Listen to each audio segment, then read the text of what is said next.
Okay, so we are here learning Hedrin Perik Chelek, it's Daf Kuf Gimel, and we come to a new piece. Let's go down to the bottom. Kuf Gimel. We have here 4 categories of people who do not receive the Shekhinah. Right, what this has to do with Olam Haba, we need to think. But there are a few things we need to ask here, right? Why these 4 categories of people, what they have in common, why they're all put together, why they do not receive the Shekhinah, what they're doing in Perik Chelek, which is really not talking about receiving the Shekhinah, but rather losing a share in the world to come. And finally, what they have to do with idolatry, Avodah Zarah, because here we're dealing with the kings who were terrible idolaters, right? Yerovam and Menashe and Achav and these terrible people. So, if they were people who worshipped idols, so then there's going to be some. Those are the questions we're going to have to answer, right? So that's how to learn a sugya like this, to learn an issue like this. We want to understand the thing itself, what the central point is, how it fits into the context in the broader sense, right? How it fits into the context of this world and the next, and how it fits into the context of idolatry.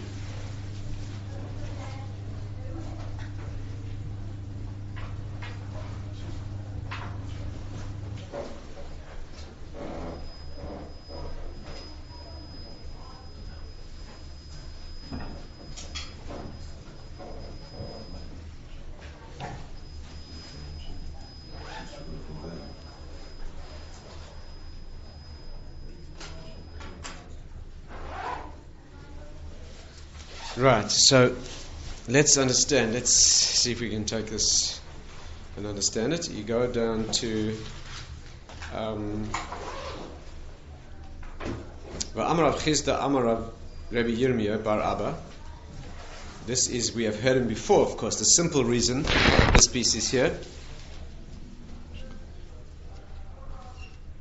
The simple reason that this piece is here, because it's the same Manda Amma we had before. But we need more than that. And he said like this: Arba kitois ein mekablois pnei Shekhinah. There are 4 groups of people that do not receive the face of the Shekhinah. The Shekhinah means Hashem's presence in the world, right? In other words, to bring Hashem into the world. That is, he should manifest in the world. Shekhinah, from the language of Shachen. He dwells here in the world. So you are not receiving the Shekhinah, you have no relationship with Hashem in this world if you belong to these 4 groups. Right? Kat leitzim, Kat shakronim, kat chanefim, kat mesapre lashon hara. The group of leitzim, scoffers and mockers. Kat shakronim, liars. Kat chanefim, people who are flatterers. And kat mesapre lashon hara, people who are talkers of lashon hara. Mesapre lashon hara, by the way, does not mean somebody who once happened to say a word of lashon hara, right? Mesapre lashon hara, like it's referred to elsewhere, ba'alei lashon hara. That means people who have habitually talking lashon hara. That means that's their mode. You don't lose your relationship with the Shekhinah when you once accidentally said something unkind about your mother-in-law, or whoever you might say something unkind about. That is not. We're talking about a mesapel lashon hara. That means a person who is like he's a scoffer. So this person is a person who talks lashon hara, right? Such people whose mode is that they are not receiving the Shekhinah in the world. Diksiv. How do we know this? First of all, let's quote the source. Mashach yado es leitzitzim. Because it says kat leitzim. How do you know that? How do you know that mockers and scoffers in the world, people who belittle, break down dignity in the world, right? They take the glory, the honor of a thing, and they break it down. That's what mockery is. How do we know? Because it says mashach yado es leitzitzim. Hashem, so to speak, withdraws his hand from the mockers. So the verse very clearly indicates that somebody who is into mockery, Hashem withdraws from him. Kat shakronim, liars. Diksiv, because it says devesh korim lo yikoin leneged einai. People who talk lies will not dwell in front of my eyes. Right? And that, of course, you remember we referred to previously this Gemara when the Ruach Navoit. Remember Ruach Navoit wanted to go down and cause false prophecy, which is a lie. So Hashem said, fine, leave. In other words, exit my presence because you're a liar. So that cannot live in front of Hashem. Kat chanefim, flatterers. Diksiv kiloi lefonav chanef yavoy, because in front of Hashem a flatterer will not cannot come.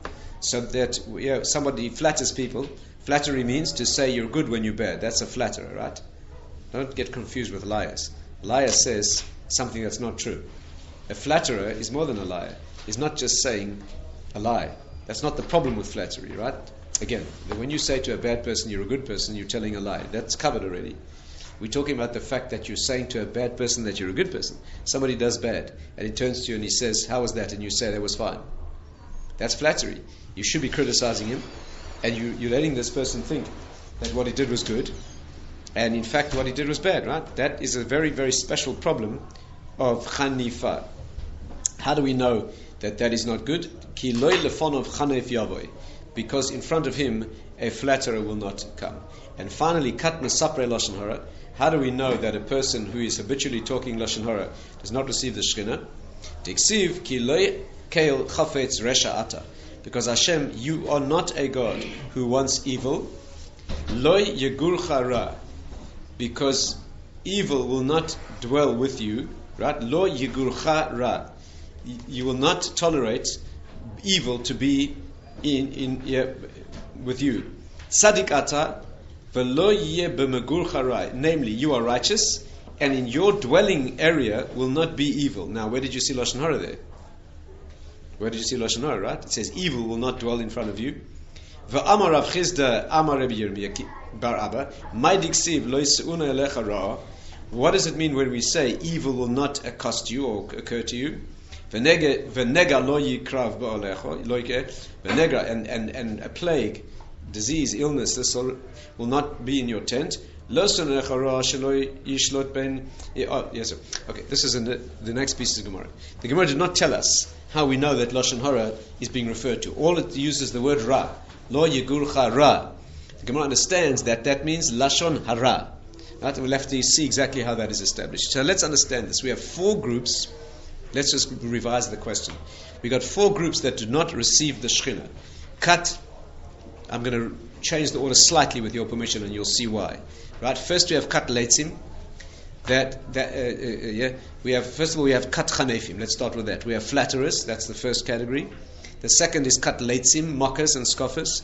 The third is liars, shakronim, and the fourth is mesapre lashon hara. Those are 4 categories that are not receiving the Shekhinah. Now, the questions are: why do these 4 not receive the Shekhinah? What is unique about them? Secondly, obviously, what do they have in common? Right? Otherwise, it wouldn't have been listed together. Thirdly, why are they in this parak in the Gemara, which is talking about no share in the world to come? This is talking about not receiving the Shekhinah. And the fourth question we can ask is, what are these connected to idolatry, avodah zara? Because that was the subject that we've been talking about, the kings who were into terrible idolatry. That's been the subject for a long time in this Gemara, and therefore there must be some connection, right? Strongly suggesting that these 4 sins are parallel to dimensions of avodah zarah. That would be very nice if we could show that. Those are our questions. Well, let's try to analyze. First of all, what do they have in common? You know, again, whenever you learn a Gemara that deals with Agadata, there's a certain classic way to approach it, right? The wrong way to approach it is to say, well, we had Rav Chizda Amar Rav Yirmiyah bar Abba before, so now we're collecting all his sayings together, and he said 4 very nice Musa things. Don't be a liar, don't be a scoffer, don't talk lashon. Very nice, right? We need to do better than that. We want to see very, very tightly and specifically. This is Gemara after all, right? Gemara works in a very, very logical fashion, and the principles of organization are always there. So we need to know, first of all, what's the name of the game? What's the sugya? What do we put your finger on the essence? If you can put your finger on the absolute essence here, all of them will be explained. So what connects all these things together? What's unique about them? What's in common? Oh, very good. Good. So we can start with the first point is that they're all sins of speech. Obviously, these are all sins of speech. The first is chanef, chanifa, chanufa means you say to somebody, you tell him, you express yourself in the wrong fashion. Instead of saying you did something bad, you say that was fine. You work for a guy. He does something in business that's problematic, right? Where one of his clients is going to not get the best that he could, and he says to you as an employee, he says to you, how was that? And if you say, boss, that was dishonest, you're going to be out on your ear without a reference. Right? And you say, boss, that was a smart move. You say, smart move, boss. Right? That is a terrible sin. Terrible sin. By the way, what should you do in a circumstance like that? Your boss says to you, how was that? And you know he did bad. You know if you tell him it was bad, he can't tolerate that, you're out.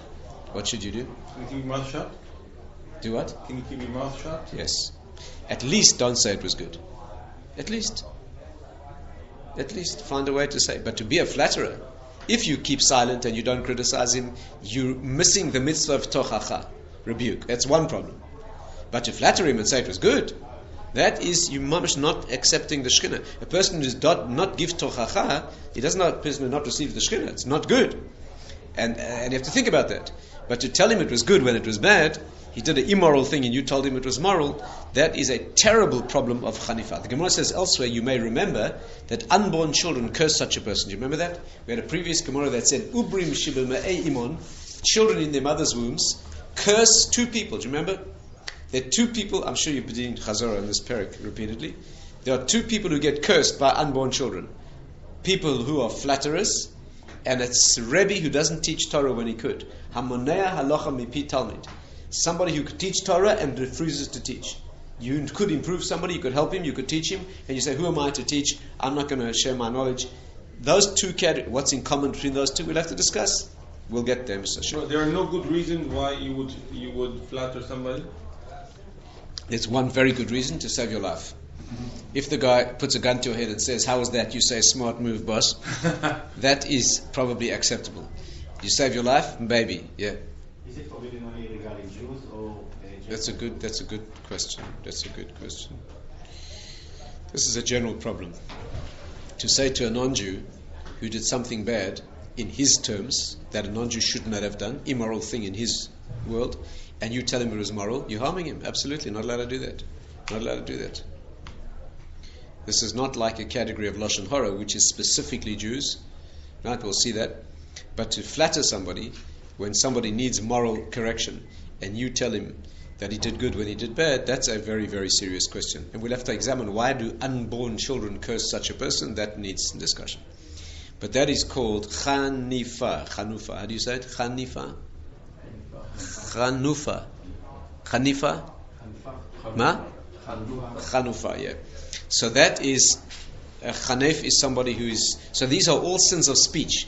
Secondly, late sanus, you are mocking, that is also a sin of speech. Of course, speech doesn't have to be with the mouth, right? You can do it with gestures. You can do it with gesture. Your boss says, how is that? You say, that's, speech is expression, doesn't have to be with the mouth, right? As you express yourself, that is called a problem of speech. So that's the second. The third is liars.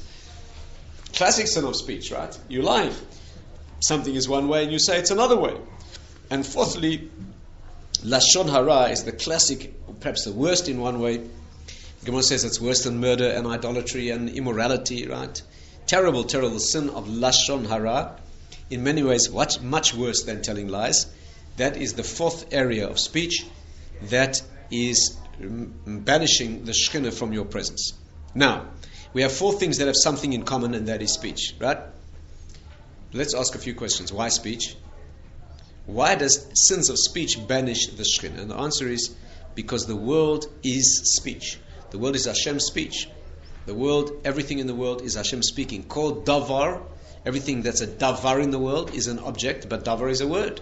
So every davar, how do we know? The Torah says that every word of Hashem is a thing in the world. Everything in the world was a word that Hashem spoke to create it, right? How do we know this? Because the pasuk says, Kol davar asher yavo ba'esh. Kol davar asher yavo ba'esh.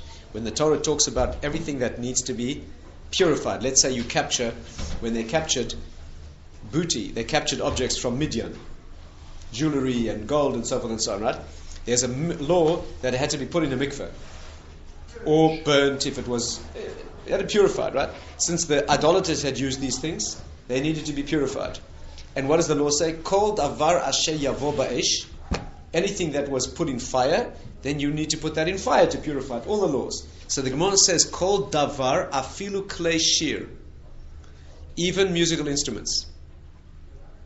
How did you get a musical instrument from davar? Anything that can speak, that can express itself. A musical instrument talks.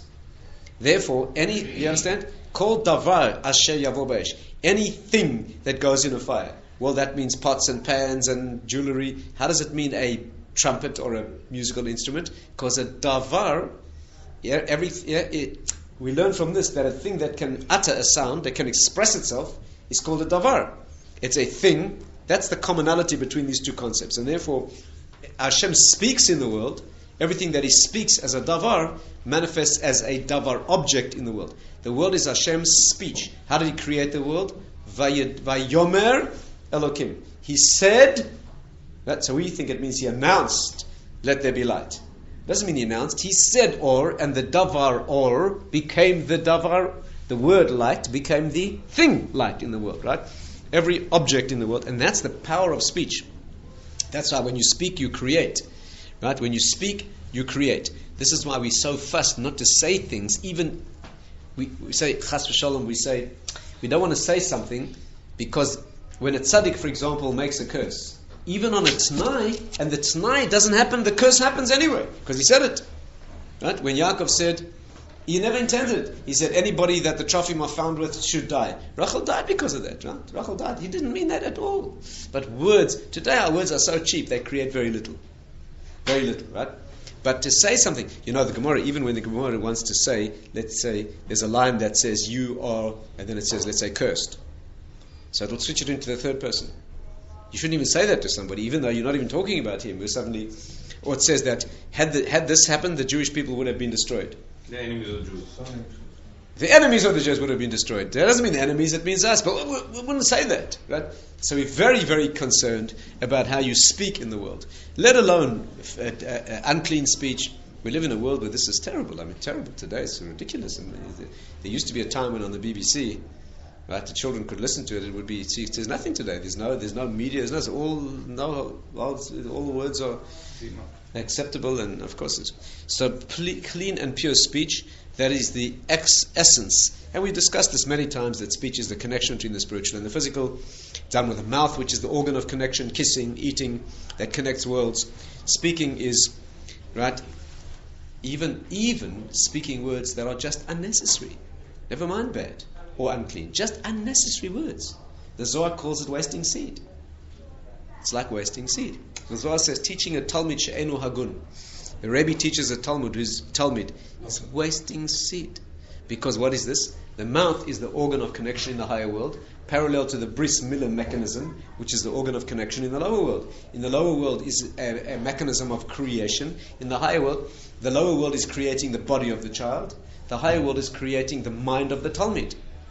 Right? Those are the two. That's why you regard your Rebbe as your father. And that's why you regard your Rebbe as more your father than your father. The father brings you into the world materially. The Rebbe brings you into the world spiritually. There's a higher, of course, the ideal is the father should be the teacher too. The father should bring his child into the world and he should give him Torah as well. That's exactly what should happen. Today we use teachers as the proxies of the parents. But that's the way it's meant to be. So speech is the absolute core. We just came out of Pesach, right? What does the Zohar call Pesach? Galut hadibur. It was the exile of speech. That's what was in exile. The Jewish people, speech was in exile, right? As you say, Pesach is talking. We corrected how do we correct that exile? We free speech, and what do? We spell the whole night. The Rambam says, the more you talk at the Seder Reizeh Meshubach, the more you speak, the better. Normally, we want to speak short. The words are more precious when they're short. You don't want to speak a lot. But here we are releasing speech. How did the world begin, by the way? Hashem spoke it. When Hashem destroyed the world in the flood, how did He recreate it? With a teva. Tevat Noach, the word teva means the word. The Zohar says it wasn't a boat floating on the water, it was the word of Hashem that recreated the world. In the word, teva is a word. So we say the ark floated on the water. But the Zohar says it was the word of Hashem expressing itself on the incoherent world of destruction. The word starts creation again, right? And therefore the human being is a medaber. You have doimim, tzomeach, chai, medaber. The highest level of human he is the highest level of existence in the world, speaking. The human being is a speaking being. That is what's unique about the human being.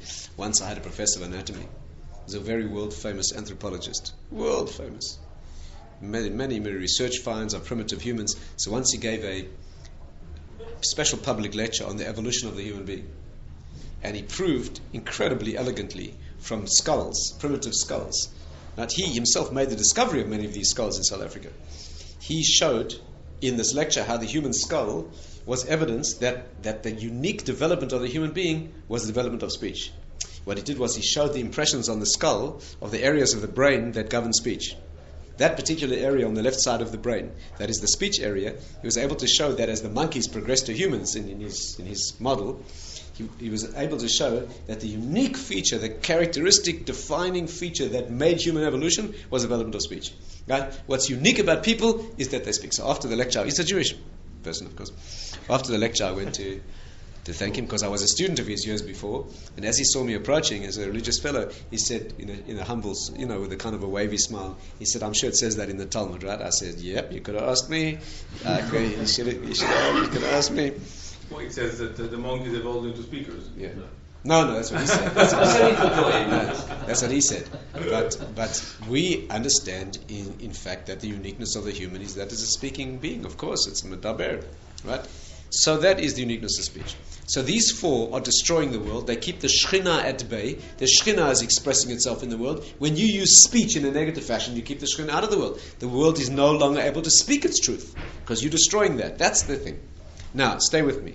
Stay with me. Listen carefully. Make my day. Why four? Please. Make my day. Why four? Why four groups that do not receive the Shekhinah? Why must there be four groups that misusing speech mean that the Shekhinah is kept out of the world?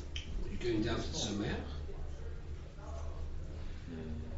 Why four groups?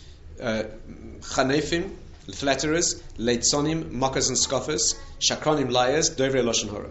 You're just using the speech for the wrong thing. Why four? Why not 5 or 15? Because those are the 4 areas that you can use speech in the wrong way. And why are there 4 of them? Because they're all 5. There's probably 4 positive ones on the other side. Is it because the way we speak, there's 4 types of signs? They're not, they're 5. They're 5. And why are there those 4? Teeth, lips, tongue, and... What do you think these 4 are likely to parallel? The 4 letters of Hashem's name. And when you misuse these, you don't let that name speak in the world. In other words, you keep the Shekhinah, you keep Hashem out of the world. What is the Shekhinah? The Shekhinah is the expression of Hashem in the world, right? The Shekhinah is the feminine aspect of Yud-Kei Vav-Kei is what Hashem is. When He speaks in the world and he functions in the world, the Shekhinah is manifest. So when you attack each of these 4 sins of speech, keeps 1 letter of Hashem's name out of the world, so that name does not speak. Hashem is the name. The name cannot be spoken in the world. Each of these sins is blocking 1 letter of Hashem's name, and that's what the Maharal says. The Maharal says, I'll show you how each of these is attacking 1 of the letters of Hashem's name. Right? The beauty of that is to show you, it's not just, gentlemen, whenever you see 4, you shouldn't give me all these speeches. 4 letters of Hashem's name. The Pesach Seder. Why are there 4 cups of wine? Why are there 4 questions? He said, this Pesach is when Hashem, Shmi Hashem lo nodati lahem. They never knew my name, Yud-Kei Vav-Kei. At Pesach, you now are experiencing my name, Yud-Kei Vav-Kei. And the whole Pesach Seder is a manifestation of that name, Hashem. Why are there 4 parshas in the Tefillin? If I wake you up at 3 in the morning and I shake you, wake up, why is it 4 parshas? You said 4 letters of Hashem's name. Think about that. That is the Sheresh, right? And 4 always means 5, of course, we've explained that, right? The 5th is the first one, the Kutzah Shel Yud, that brings it into being. But yes, any 4 in the world, any time, gentlemen, the principles of Machshava, they must be clear in your mind, and therefore the Maharal teaches you how to do this. He takes this Gemara and he says that if you're keeping Hashem's name out of the world, there will be 4 elements that will do it. Now, let's go through the 4 letters. Let's understand which of these sins is keeping which letter of Hashem's name out. It's a slightly different order that's mentioned in the Gemara, that needs a little thought, but the way the Maharal puts it is like this. The first letter, the Yud, right? That is keneged chanefim, chanufa. When you flatter, you're destroying the Yud. Let me say what they are, and then we'll try to analyze them. The first letter of Hashem's name, the Yud, a flatterer keeps that out of the world. He attacks the root. That the Yud, we'll see what that is. A flatterer is destroying that.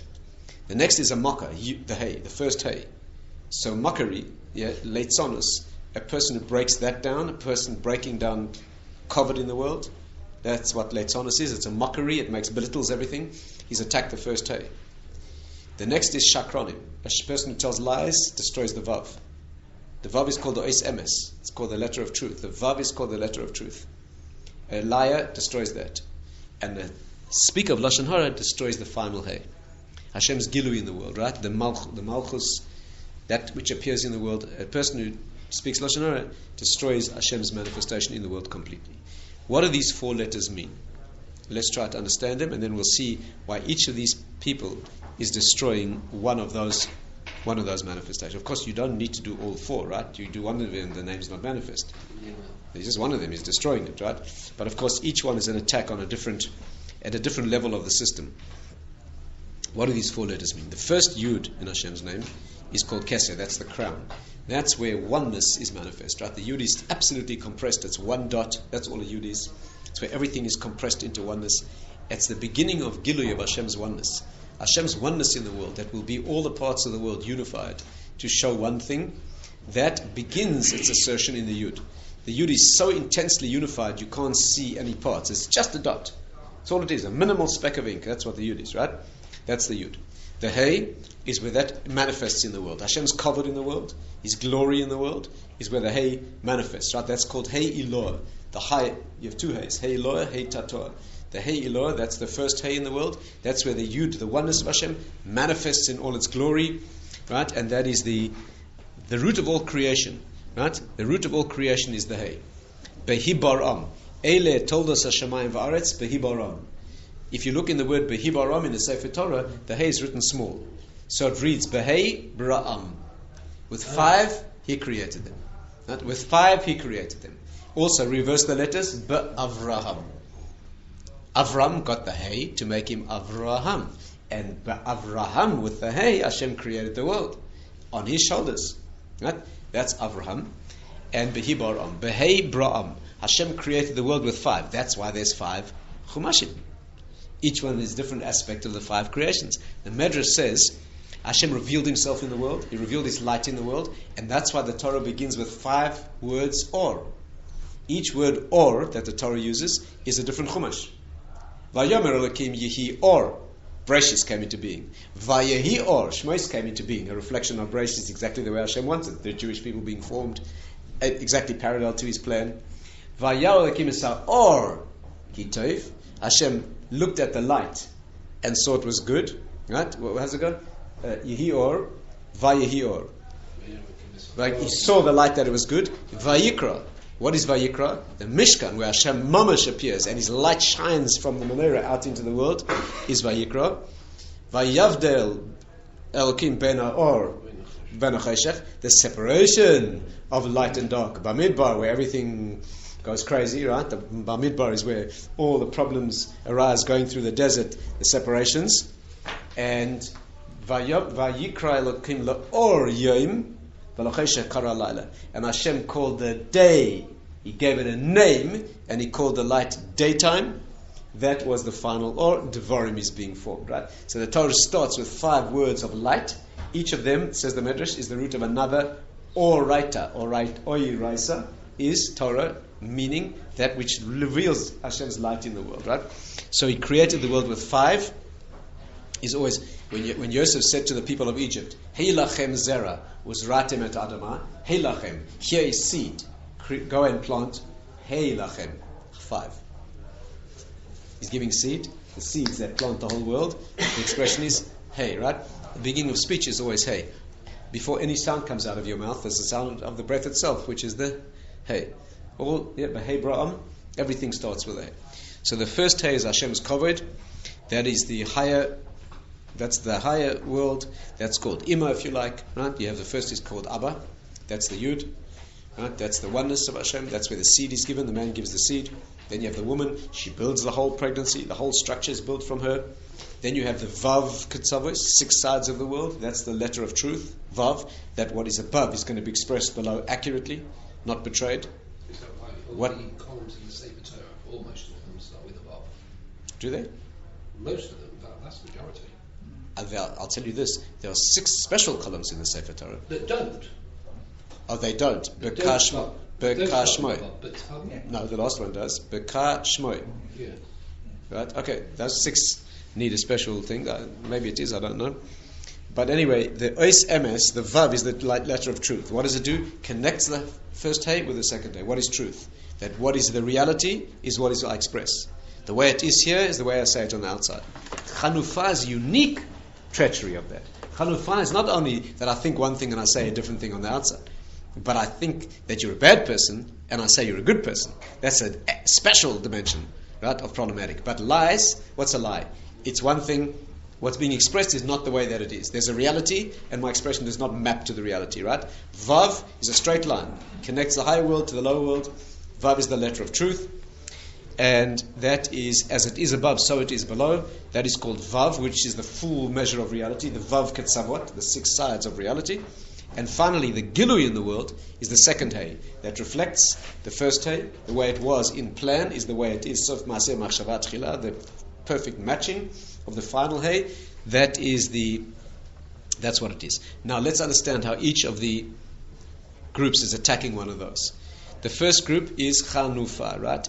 Instead of the oneness of Hashem in the world, that means where Hashem's oneness is manifest completely, where the thing is, right, the way Hashem wants it is going to be revealed in the world perfectly. A person who flatters is breaking that down in a terribly immoral fashion. What he's doing is, right, instead of the unification of thought and action, he's using it to do terrible harm in the world. He's telling a person who's bad that he's good, and he's completely distorting the root, right, where what you are on the outside and what you are on the inside is echad b'peh, echad b'lev. He knows this person did immoral action, and he's saying he did a moral action, right? So there's a particularly odious breakdown between the way he sees it inside, the way he says it outside, and has terrible consequences in the world. And that will see. Mitzvah Hashem will study the problem of flattery in detail and see how this is expressed. But that's at the root. The second is kavod. Kavod, yeah, glory. That is where Hashem's inner. What is kavod? Kavod is always that the inner content is revealed on. Kavod is inner content revealed on the outside in a kavodic fashion, in the right way. In other words, when a person is revealed on the outside, like glorious, beautiful clothing, and etc., but inside there's nothing, that's not real honor. If a person is honored only because of the exterior, that's a real disgrace. On the other hand, if a person is tremendous content and none of that can be seen at all in the world, there's no honor can be given to that. Again, honor always comes from the outside. Kavod is always given from somebody else. You cannot be mechabed yourself. The Maharal says if you try to honor yourself, there's no greater humiliation. That's why the Maharal says that when Chazal say that somebody who's honored is someone who flees from honor. The only person who's genuinely honored in the world is a person who runs away from honor. Says the Maharal, why? Because a person who seeks honor all the time, there's no greater humiliation than that. A person who's trying to honor himself the whole time, there's no greater humiliation than that, right?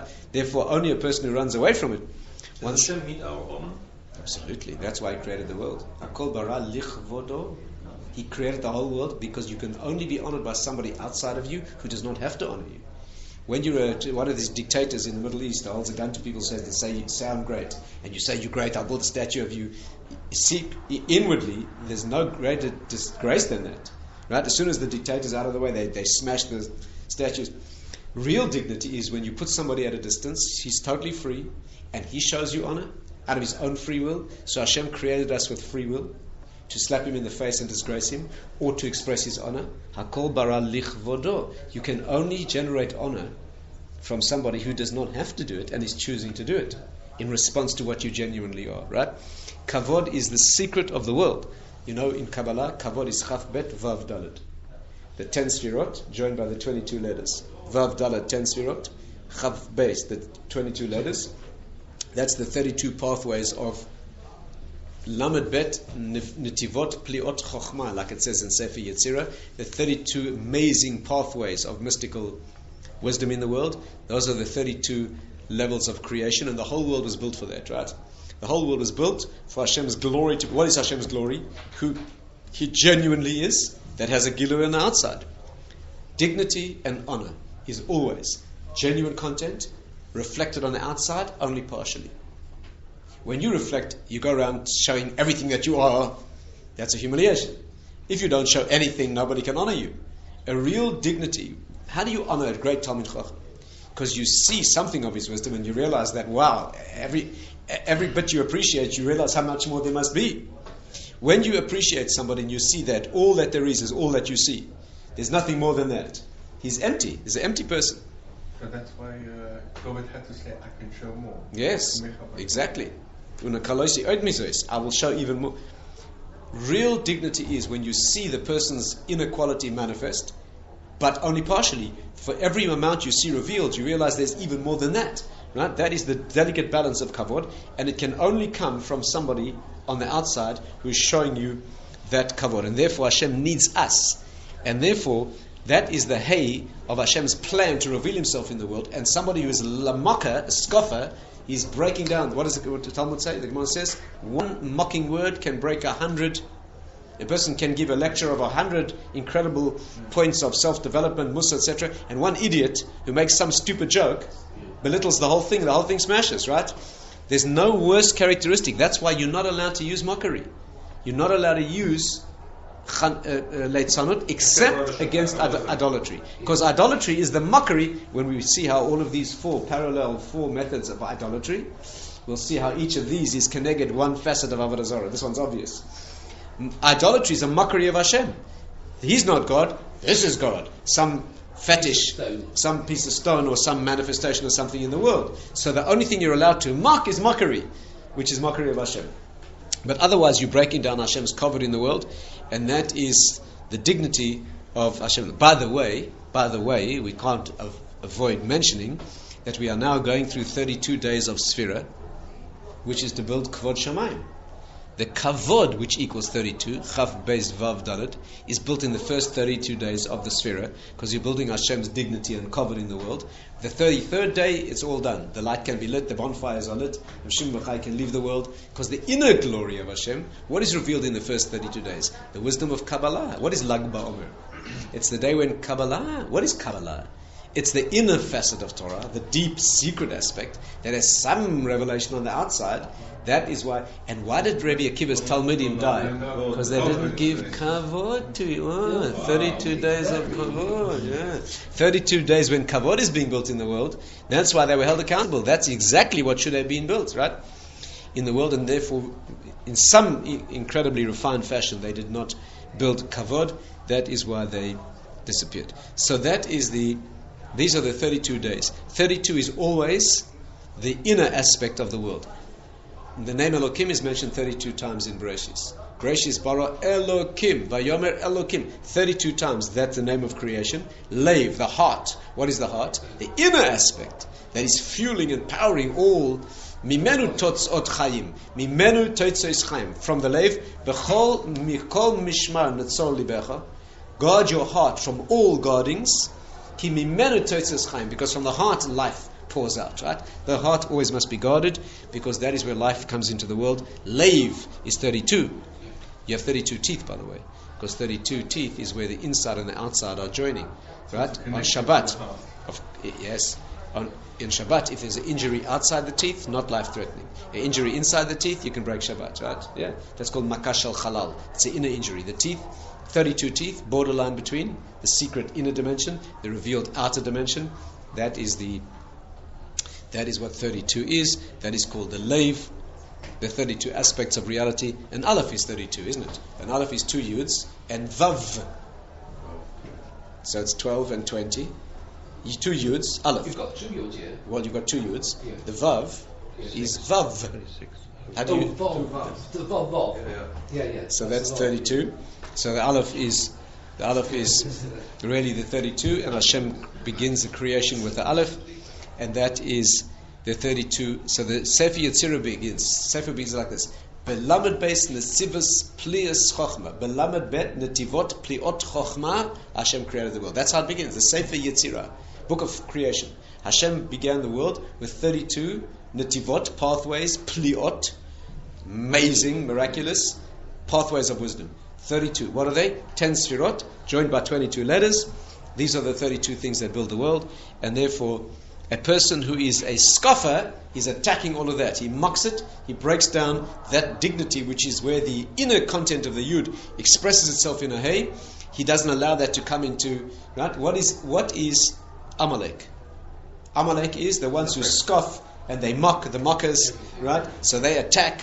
Ki yad al kes ka. The hand of Amalek is on their Yud K. Doesn't allow it to come down and reveal the kavod in the world, right? And that's why Amalek is breaking down the root of creation. That's why their punishment is va'acharisoi adei oved. They will be completely destroyed in the end, since they're breaking down the root of creation. That is the mockery of reality, and that is the. By the way, just to see it, Amalek is Amal Koif, the work of the monkey. What is a monkey? Mockery of the human. What is the monkey? He looks human. What greater mockery is there of the human form than a monkey who looks human but completely mindless? He's completely animal and he looks human, right? That's the mockery of the. Whenever the Gemara wants to say something is a mockery of something else, it says kakof bifnei adam. You want to say that something is a mere mockery of something that's real, you say it's like a monkey compared to a human, right? You want to say Sarah's beauty was like compared to Eve's? No, it's not like compared to Eve's beauty is like a monkey compared to a human. This is talking about the work of the monkey is the mockery of the human. Right? That's why people go to the zoo to see the monkeys, right? Because they see some. It's a mocking. That's what it is. Right? Anyway, so the point is that monkeys need to be discussed. That's a special creation in the world. The next group is shakranim, liars. That's the vav. The vav is the letter of truth. But for example, how do you see that? You see that when Rachav, right? When the spies came to her, the good spies. So when they left, they made a pact. They said, "We will spare your lives if you do not blow our cover. You protect us. We'll come back. We'll spare you and your family." So they said, "V'nasatem ois emes." Give me a sign of truth, and they gave the vav. The red thread that was as the window, the straight line that enables the bottom to reach the top to reach the bottom. The ois emes, the letter of truth, is the vav. Why? First of all, the vav is the 6 sides of reality. The truth is always from beginning through the middle to the end. The truth always, right? What's emes? Aleph, the beginning of the alphabet. Mem, the middle letter. Taf, the end. You know that's famous, right? Sheker, 3 letters together. Just a piece of the reality, reversed. Kuf, resh, shin. Sheker, shin, kuf, resh. Just a little bit. Piece of the puzzle, distorted, and pretending to be the truth. Sheker always has some truth in it. Otherwise it wouldn't. Sheker that admits that it's sheker is not a problem. Always the sheker claims to be the truth. You know, the Gemara says sheker has no legs. Yeah. No legs. MS has legs. The Aleph stands on a flat base. The Mem has a flat base. The Taf has 2 legs. MS, sheker, shin, no legs. Point. Kuf, point. Resh, point. And the whole letter stands on the one leg of the sheker en lo raglayim. It only has 1 leg. Yeah. But MS, Aleph, Mem, Taf. So the vav goes from the beginning through the middle to the end. The vav ketzavot, the 6 sides of reality. You know what's exquisitely beautiful? Someone have a siddur over there? You see a siddur? I'll show you something beautiful. You know, on Shabbat morning we say Psukkah de Zimra, right? Psukkah de Zimra. There's one piece of Tehillim there written by King David when he pretended to be crazy.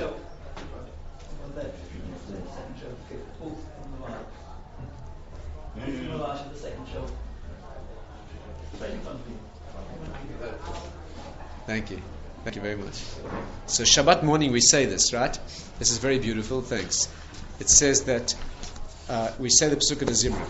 On Shabbos morning we say like this. One of the things we say is LeDavid b'shanoisa is taimo lifna Avimelech, when David pretended to be crazy in front of Avimelech. Avimelech wanted to kill him. He captured him, and in order, no, you're thinking that was Yishbi Benoiv. Anyway, Avimelech wanted to kill David, but when David pretended to have lost his mind, he thought there's no need to kill him. He's an insane individual.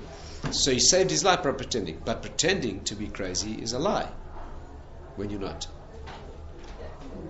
It's a lie. He projects himself as crazy when in fact he's sane. I'm not complaining. This capital goes through the Aleph base. No vav. Oh, yes. No vav. Rabbi Yosef Chaim Sonnenfeld. Rabbi Yosef Chaim Sonnenfeld says it goes like this. It says, Avarchas Hashem b'chol eis, B'Hashem tisal nafshi, Gadlu Lashem iti, Darashtis Hashem. He beat to Elav. Next one, Ze Oni Kara, no Vav. Says Yosef Chaim Sonnenfeld, since David was using sheker to pretend to be crazy when he wasn't, when he composed the piece that talks about it, he couldn't use a Vav. Because the Vav is the Ois Emes. Of course, the real deep meaning is, David gives us Tehillim to connect to him. Yeah, the Vav is the letter of connection in Emes. The Vav is the letter. Vav in Hebrew means a hook. Vav means a hook. Vav means and. In English you call it conjunction. A Vav connects two words together. Vav is the letter of truth because it connects what is with what you express. What's the connection? What's the connection between truth and connection? The definition of truth is the way it is the way I say it. There's no disjunct between the two. It is that way and that's the way I say it. It is this here and this is the way I say it. So the truth is a true connection between the way the thing is and the way I express it. The way I see it and the way I say it. Echad belev, echad b'peh. That's what it is. So you connect to David through the mid of Emes. The Vav is the letter of truth which connects you to the source correctly. That letter David wrote this kapitel to celebrate a lie which was necessary to save his life. There's no Vav. We cannot connect to David in that mid of Sheker. We connect to him in the mid of Emes, right? Exquisite. By the way, I noticed that's what he said of Yosef Chaim Sonnenfeld. That's a famous idea that he put here. I noticed in going through it that almost every line has Hashem's name, but there's no Vav. In other words, for example, Avacha is Hashem. Second, Ba'Hashem tisal nafshi. Third, God lu lashem. Fourth, Darash tis Hashem. The fifth one, Hibitu elav ve'naharu ufneim. Yeah, and the sixth one, the Vav is missing, but in the seventh one, Ze ani kara v'Hashem shameh. The Vav is connected to Hashem's name. You know, it suggests to me in Ashrei there's no Nun. Yeah. Because Nun stands for falling. Nafla lois soisiv kum b'sul Yisrael. The young maiden of the Jewish people has fallen; she will never arise. Right? So we don't say that, right? So in Ashrei, think for homework why Dafka in Ashrei you wouldn't want the Nun. I mean, you have the Nun in every other alphabetical thing. Why don't we have the Nun in Ashrei? Think about that. But what we do say, we say Ashrei has no Nun, but the next one, Samach, is Semech Hashem l'chol ha-noiflim. All the noiflim that we didn't want to say in Nun, we put them into the next one that Hashem upholds those all who fall. In other words, the rising of the fallen we do say, right? In the next verse. Yeah. So here we don't say a Vav because David Amar is talking about Sheker, but in the next one, here we express Hashem's name, but for the first time we express it with a Vav in front of Hashem's name. Anyway, be that as it may. That's a famous statement of Yosef Chaim Sonnenfeld. So the Vav is the Ois Emes, and therefore Shakranim are attacking the Vav of Hashem's name. Now listen to this. What does the Vav do? It connects the first Hey with the last Hey. That's what the Vav does. Yud K, Vav K. So the first Hey is the way it is in the mind. That's called Bino. And the last Hey is the way it is in the world, in Malchus. The Vav brings the one into the other. So a Shakran breaks the Vav. The Vav is the letter that connects. There's Yud, that's the root. How does it express itself? A Hey. That's Hashem's Hey. But he wants the world to look the way he is.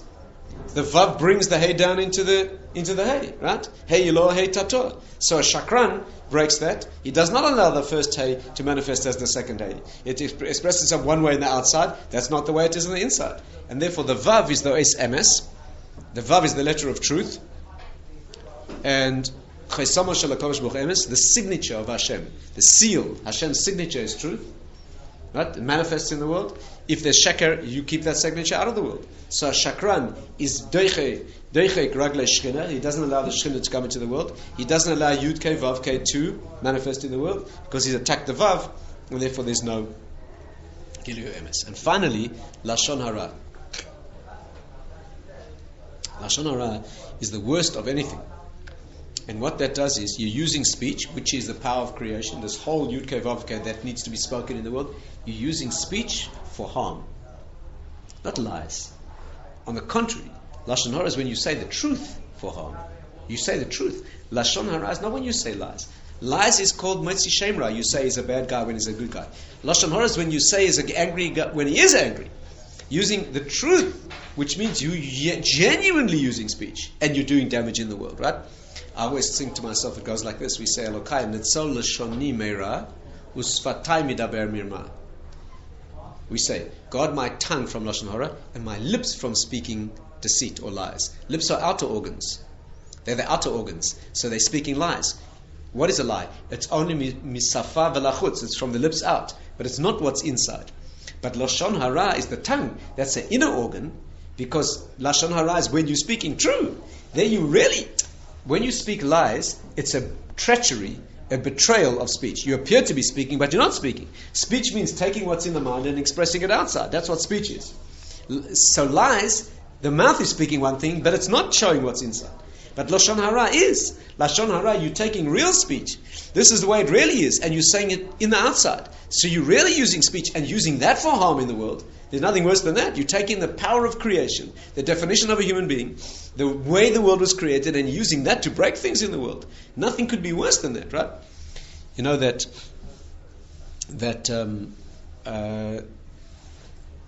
example, I'll give you an example. The Meraglim, the spies. What was their sin? They spoke bad about Eretz Israel, right? They came into Israel, they spoke bad. The question on that is, there's no law of lashon hara against a country. There's no law of lashon hara against a country. That's against people. You read through the Chafetz Chaim, you see all the laws. Lashon hara means you take somebody who does something bad and you reveal it in the world where you're not allowed to reveal it. It's got nothing to do with the country. You cannot speak lashon hara about a country. And we learn the whole big deal about lashon hara from the Rabbi who spoke bad about a country. Their tongues extended and they died because of the weird disease of their tongues because they spoke lashon hara, etc., etc., etc. Motzi dibatar, they spoke bad. You see from this very clearly that the sin of lashon hara, the essence of it is not that you said a bad thing about a person and revealed that in the world. The essence is that you use speech to do harm. That's the essence. The essence. You use speech. You took Eretz Israel, right, the place of the Jewish people, and you use speech to break that down. Yeah. A derivative of that is that you say a bad thing about a person and reveal that in the world. The root of lashon hara is that it's the tongue that is evil. The tongue, the organ of speech, that is the organ of creation, parallel to the bris milah in the body, that should give life to the world. That you are bringing into the world and you're using that. How did man go wrong originally? Because the serpent spoke lashon hara. The serpent said, well, Hashem doesn't really mean that. And the serpent distorted, didn't say lies. The serpent did not say lies. You couldn't fool Adam or Rishon with lies. What you fooled him with was a distortion of the truth. The serpent spoke lashon hara. And that's where the problem broke down, right?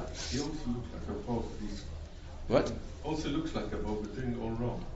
The serpent. Itself. The serpent. It looks like a bow. It should be a vav. But Yeah, it's twisted, devious. That's right. And therefore, the vav, that's why it's a mateh when it's correct. The mateh is the branch. Otherwise it's not. And the problem with the branch is it bends away from the noteh, it bends away from the straightness. Vav, ois emes, straight from aleph mem tav. That's what the ois is. They start bending, they start getting trouble, right? That's why the mateh is the root of. The mateh was held in Adam Rishon's hand. It's the source of all goodness, Hashem's name on it. You throw it down to the ground, it becomes the nachash, which is the root of all evil. Right? And that is where the problem begins. When Hashem reveals His name for the first time to Moshe Rabbeinu, Yud Kei Vav Kei, and Moshe says, how will the people know that I'm speaking truth? Emes. Hashem says, throw the mateh to the ground. And He throws the straight mateh to the ground, it becomes a nachash, and Moshe flees from it. Right? Terrifying. Because that's the original nachash. And Hashem says, you get it? Now pick it up. Talk about terrifying.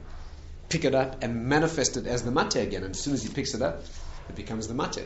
This is the debate between Emes and Sheker. And then he goes to Paro, he's the great liar, and he starts having a debate with him. And therefore, his staff swallows Paro's as a mateh, not as a nachash, of course. This is the assertion of the original, and so forth and so on, you can see. And that's why the mateh, has Hashem's name on it. Engraved on the sapphire, the sapphire diamond substance of the mateh, Hashem's name, Yud Kei Vav Kei, was engraved, right? Obviously, this speaks Hashem, etc., etc. That's what it is. And therefore, connecting to Shemaim, like we say by tzitzis, that's true as well, by the way. The meaning of tzitzis is to take a corner and keep it going straight. What's tzitzis? Tzitzis is a reminder when you're about to deviate in the world. When was tzitzis given?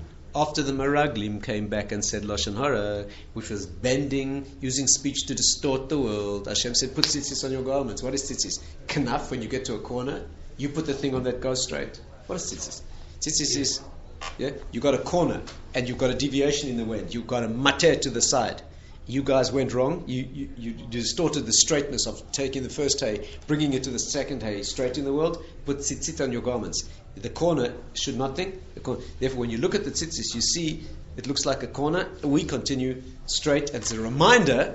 You look at them and you remember Hashem. Right? That's the meaning of the tzitzis. Is the It's another form.